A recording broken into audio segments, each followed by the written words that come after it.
Você já se perguntou de onde você veio, para onde você vai? Essa é uma pergunta crucial de toda a humanidade. Nós temos essa curiosidade. E hoje, no Fora de Série, vamos conversar com o Alexandre Kretschmar, que vai tirar algumas dúvidas sobre isso. Alexandre, não há quem nessa vida não tenha se perguntado como surgiu isso tudo, a terra, os animais, as pessoas. A gente sempre, né, faz essa pergunta, de onde eu vim, para onde eu vou. E você, com esse projeto, que depois nós vamos falar sobre o livro, trata sobre isso. Qual é a grande questão que te fez estudar sobre isso, escrever um livro sobre o tema? É muito importante, né, as perguntas. Eu acredito que, às vezes, a resposta não é tão importante como se fazer uma boa pergunta.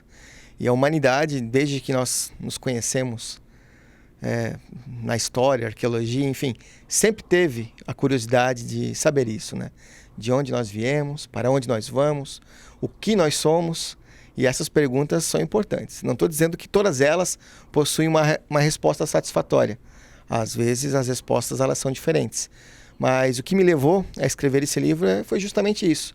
Foi justamente a curiosidade de se investigar as respostas, as possíveis respostas dessas perguntas. Quando a gente pensa sobre essa questão do surgimento disso tudo, basicamente a gente conhece a grosso modo, é claro, né? Mas assim, que há duas linhas de pensamento e às vezes parece que são antagônicas, né? O criacionismo e evolucionismo, né? Exatamente. Dentre as duas, você defende uma ou é possível pensar nas duas? Como é que é sobre os conceitos de ambas? Eu, como cristão, eu sou criacionista. Creio que Deus não somente criou a vida, todas as coisas e as manteve e deu a oportunidade que elas estivessem perfeitas e funcionais, mas além disso, nós temos outras vertentes de pensamento, né? Por exemplo, o evolucionismo, a grosso modo, né, seria uma visão antagônica ao criacionismo. É uma visão que poderia defender, por acaso, que a vida ela surgiu por acaso. Um acaso mecanicista, por processos químicos. Então, dentro do evolucionismo, existem pessoas que acreditam que a vida tenha surgido na água, algumas que acreditam que a vida teria surgido na terra, outras que ela veio do espaço, né? A panspermia, por exemplo, ela defende isso. Mas se eu colocar numa mesa o criacionismo e o evolucionismo, nós vamos ver que tem algumas coisas em comum. Claro que existem pontos antagônicos. De quem criou, por exemplo, é um ponto antagônico. Eu acredito que foi Deus. Pela perfeição da vida, pela complexidade da vida, eu olhando para as coisas que a natureza nos mostra, eu não consigo dizer que não foi um Deus, alguém superior que tenha criado. Mas as coisas que são comuns, elas são muito importantes que nós venhamos a conhecer. Porque muitas vezes as pessoas têm esse conflito, né? As pessoas estão na igreja, são cristãs, mas elas não acreditam no evolucionismo por não conhecerem a totalidade do pensamento evolucionista. E o outro lado também é verdade. Às vezes a pessoa não está na igreja, ela até não acredita em Deus, e ela tem totalmente aversão ao criacionismo por não compreender o que ele diz. Então nós temos várias coisas em comum. Por exemplo, criacionistas, eles não são fixistas. Nós acreditamos na diversificação das espécies. Evolucionistas também. E assim nós temos várias áreas de estudo que elas são perfeitamente, como que eu posso dizer, elas entram em harmonia. Mas o mais importante é nós sabermos que a Bíblia, devidamente interpretada e a ciência devidamente estabelecida, elas jamais entrarão em contradição. Então, se existe algum erro, o erro, pelo que nós temos conhecimento da história da humanidade, ele parte da minha interpretação. Na questão do evolucionismo com a questão do criacionismo, às vezes me parece que o criacionismo ele é mais voltado para uma questão de fé. E o evolucionismo é muito, né, que parece aí que é mais científico. Razão. Isso tem fundamento, essa fala? Isso seria fideísmo. Fideísmo é aquela pessoa que ela crê sem ter nenhuma prova, sem ter nenhuma evidência, né? Ela crê porque está escrito a Bíblia e é assim que deve ser. Isso é fideísmo. Fé não é assim. Eu comparo fé como, por exemplo, um corredor de um hotel, que quando você vai andando, as luzes vão acendendo. Isso é fé. Porque você vai conhecendo, você vai testemunhando, você vai evidenciando aquilo que você crê. E criacionismo é isso, né? Você consegue buscar lá na natureza, com o estudo da ciência, pelas mais diversas áreas de conhecimento, que o que está escrito na Bíblia é verdade. Então, a sua fé cresce e você acaba vendo que aquilo que você acredita realmente faz sentido. Porque fé é, uma definição básica, é acreditar em coisas que não se veem, mas que se esperam que elas aconteçam. Muitas coisas dentro do evolucionismo são assim também. Que eu tenho que colocar ali minhas premissas da minha cosmovisão, né? Na verdade, cosmovisão é aquilo que você é, aquilo que você acredita, são os valores fundamentais que você tem na sua vida.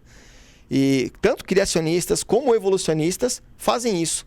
Colocam na sua crença, seja ela que não há um Deus, ou seja, uma crença que há um Deus, elementos da sua cosmovisão. E ambos precisam de fé.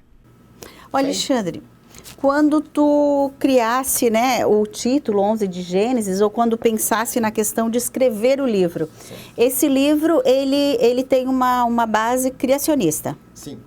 Que é o que você acredita nessa linha. Do que trata o livro? É uma história? Você defende a sua ideia criacionista? Faz uma divergência com outras? Qual que é a grande tacada do teu livro? Então, esse livro eu escrevi para um adolescente.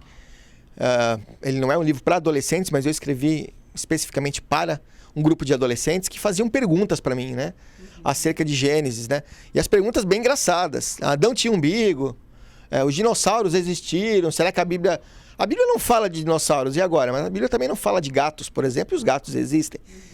E eu comecei a fazer perguntas. E ao longo de uns 2, 3 anos, eu tinha lá muitas perguntas que eu tinha arquivado com as respectivas respostas.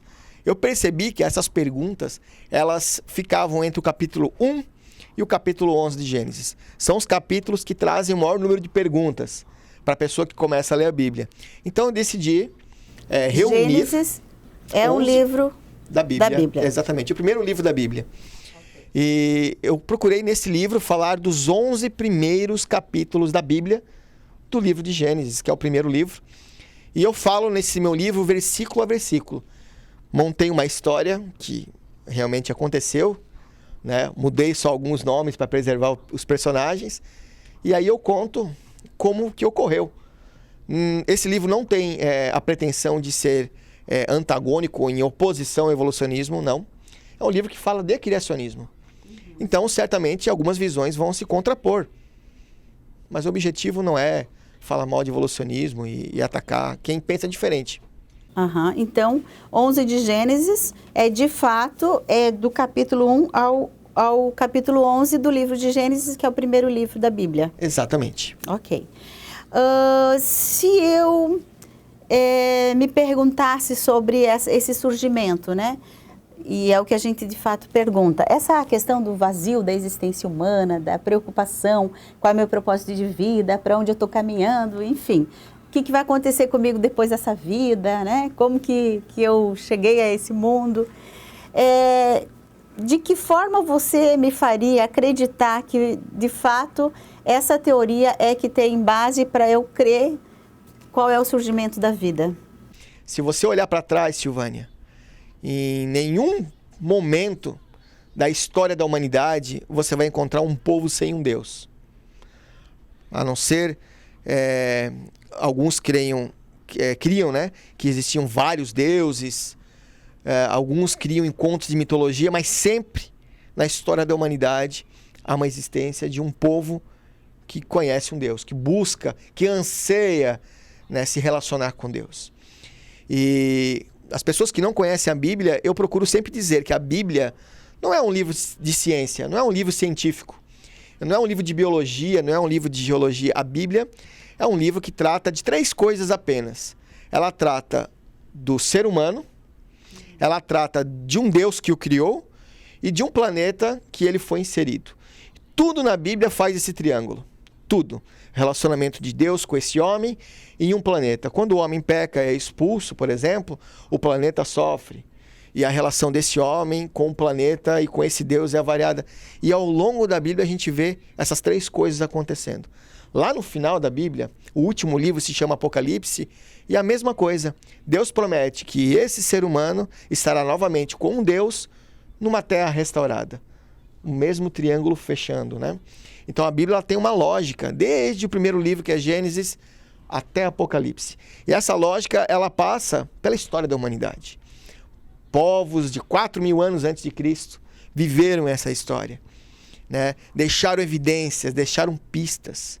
E o criacionismo, eu poderia dizer que ele é uma lente de investigador, que nem o Sherlock Holmes, que ele busca na natureza, na história e na ciência as digitais desse Deus criador. Encontra? Encontra. Por isso que a comunidade criacionista ela cresce, né, a todo ano. Eu, por exemplo, eu dou um exemplo assim, eu não conheço nenhum criacionista que virou evolucionista.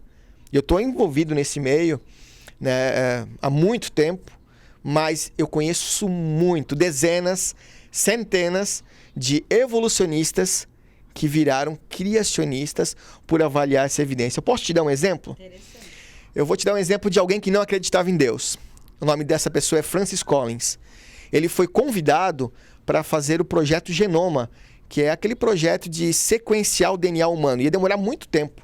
Ele formou uma equipe, né, e começou a fazer essa pesquisa.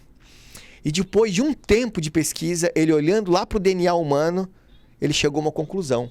Isso não poderia ter surgido por acaso. Olha só. É muita informação. E ele escreve um livro, né, no meio da pesquisa dele, chamado A Linguagem de Deus. Hoje, Francis Collins, ele é cristão, ele acredita em Deus. E assim como ele, nós temos vários outros exemplos de cientistas, de homens da ciência que falam a mesma coisa. A linguagem de Deus. A linguagem de Deus. Uma boa dica de leitura. Por favor. Alexandre, existe uma instituição, uma sociedade, um grupo de pensadores, tem alguma representatividade em Santa Catarina, no Brasil, enfim? Tem, Silvânia. No Brasil, há 45 anos, nós temos a Sociedade Criacionista Brasileira, que ela fica com a sede dela lá em Brasília. E a Sociedade Criacionista Brasileira ela tem núcleos em todo o Brasil. Uhum. Um dos núcleos, nós temos um bem perto aqui, que é na cidade de Blumenau, Santa Catarina, que é o NBLU, né? Núcleo Blumenauense da Sociedade Criacionista Brasileira. Mas aqui no sul do Brasil nós temos núcleo em Porto Alegre, nós temos núcleo em Criciúma e em Curitiba. No sul do Brasil nós temos em Maringá, Cascavel, enfim. Ela tem núcleos em todos os lugares do Brasil. No mundo, nós temos várias sociedades criacionistas. Algumas que realizam pesquisas fantásticas, como, por exemplo, o Instituto Creation Research, que fica lá nos Estados Unidos, em Loma Linda, na Califórnia, que produz várias pesquisas na área de geologia, paleontologia, pesquisas de ponta, né, com esses restos mortais, né, os fósseis. E este grupo criacionista de cientistas cristãos não vê nenhum problema nessa controvérsia entre evolucionismo e criacionismo. E, basicamente, qual é o trabalho feito? Mas nós temos outras sociedades aqui no Brasil. A SCB, a qual eu represento, é só a mais antiga, né? Tem 45 anos. Então, o que ela faz? Ela, além de incentivar pesquisas, encontros, publicações, tem um periódico também, chamado Revista Criacionista, que já está aí na 45ª, 6ª, 7ª, não lembro agora certinho a edição. E, além disso, ela promove encontros, né? Não somente no Brasil, mas fora do Brasil. Encontros em universidades, diálogos universitários. E a SCB, se eu não me engano, ela tem mais de 100 livros aí publicados nessa questão do criacionismo no Brasil. De diversas áreas de conhecimento, tanto de geologia, como de filosofia, corpo humano, fisiologia, né? Todos eles falando de criacionismo. São aquelas evidências que eu te falei, né? Que nós encontramos na natureza, em nós, na história, que o criacionismo faz sentido. E se um diretor de escola, alguém nessa área da educação, né, quiser convidar alguém para trazer uma fala, uma palestra, é possível? É possível, sim. Eu acho que isso é muito importante. Falta isso, sabe? Falta isso nas escolas. E eu já quero dizer que eu não sou a favor de se colocar criacionismo na grade das escolas. Eu sou contra isso. E alguns criacionistas que estão comigo também são. Eu acho que lá na aula de biologia deve-se ensinar biologia. Na aula de história deve-se ensinar história. Na aula de geografia, geografia. Agora, existe uma parte da biologia, que é a história da ciência, que trata sobre nossas origens. Eu acho que aquilo ali poderia ser discutido de forma separada. Aí sim entraria criacionismo, uma parte de filosofia da ciência, de onde nós viemos, né? Porque o criacionismo não é uma teoria científica, né? Ele é um conjunto de ideias, é uma estrutura, um modelo conceitual, assim como o evolucionismo também é. Teoria de evolução é outra coisa, mas o evolucionismo também é uma corrente de pensamento. Eu acho que essas duas coisas deveriam ser discutidas em escola. Mas os dois pensamentos. Aquilo que eu falei, colocar a carta sobre as mesas, né? Incentivar os alunos a ter um pensamento crítico. O que é criacionismo e o que é evolucionismo? Hoje a gente não tem. A gente não tem esse incentivo, né? Infelizmente, a maioria dos professores, eles não conhecem o que é criacionismo e acabam definindo de forma errada o que é criacionismo para as crianças, né? Olha, criacionismo é quem crê na Bíblia e a Bíblia está certa e ponto final é isso. E não é. Criacionismo não é isso, né? Nós pedimos um espaço para talvez discutir modelos sobre nossas origens. Aí o criacionismo entra. Na aula de biologia, tá tudo certo, não tem nenhum problema, né? O professor ensinar biologia, o professor ensinar história. Nós temos muito que aprender. Mas existe um espaço lá na escola que talvez poderia ser preenchido e fazer com que o aluno cresça com isso, né? Tu tens viajado bastante, Alexandre, trazendo palestras, falas a respeito do criacionismo e até do próprio livro, né? Exatamente. Você vê ter escrito o livro, uma porta que se abriu para essa discussão? O livro me ajudou bastante, mas antes mesmo de eu escrever o livro, eu já estava com uma agenda bem cheia. No meu site, lá no 11degenesis.com.br, tem a minha agenda do ano e lá existem 18 palestras, 18 temas que eu palestro geralmente em igrejas, universidades, grupos de estudo, né? Ou encontros de filosofia. E esses 18 temas, todos eles são relacionados ao criacionismo. Então, eu não paro. Geralmente, todo final de semana, eu tenho uma atividade criacionista em algum lugar. Se alguém quiser adquirir o livro 11 de Gênesis ou te convidar para uma palestra, uma fala sobre isso, como é que a gente te encontra? O meu livro está no nosso site, no 11degenesis.com.br. Tem uma lojinha virtual lá, não só com o meu livro, mas com livros que o 11 de Gênesis editou.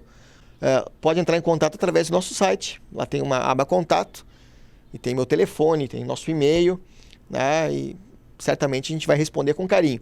Inclusive, não precisa ser somente um convite, né? Estou à disposição também para responder perguntas. O livro ele surgiu dessa forma.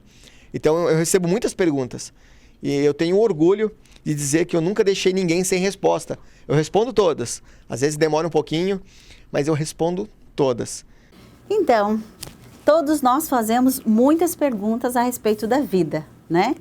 E é importante que nos perguntemos mesmo de onde viemos e para onde vamos e qual é o propósito de vida. Porque quando a gente se pergunta, nós tenhamos tempo e todo o esforço aí para buscar a resposta disso. Se você acredita ou não em Deus, em um ser superior, qualquer que seja a sua fé, mas contanto que ela te dê essa paz, tranquilidade, crença de que de fato vale a pena viver, está valendo.